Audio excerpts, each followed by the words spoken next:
At ngayon alamin na natin ang pinakalatest sa mundo ng pampalakasan. Narito na po si Ian.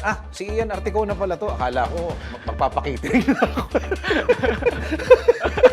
Akala ko advance na yung catering ko eh. Si Ian pala. Hindi ko masyado namukaan. Nagre-ready na po. Nagre-ready na? Nagre-ready na. Okay, very good. Ikaw ba sige.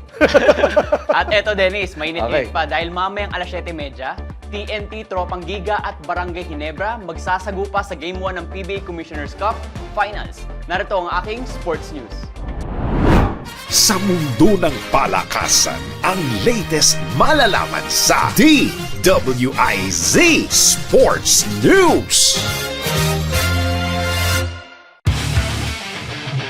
Papasik laban ngayong gabi ang TNT Tropang Giga at Barangay Ginebra sa Game 1 ng Season 49 PBA Commissioner's Cup Finals sa MOA Arena. Magsisimula ang laban sa ganap na alas 7:30 ng gabi. Ito na ang ikatlong pagkakataon na magtatagisan ng dalawang koponan sa finals kung saan nanaig ang TNT sa nakaraang dalawang serye. Ngayon, determinado ang Ginebra na makabawi at makuha ang kampyonato at pangungunahan ito ni Justin Brownlee habang si Ronde Hollis Jefferson naman ang aasahan ng TNT. Ang labanang ito ay hindi lamang tungkol sa mga manlalaro, kundi pati na rin sa mga veteranong coaches na sina Tim Coe ng Ginebra at Chot Reyes ng TNT.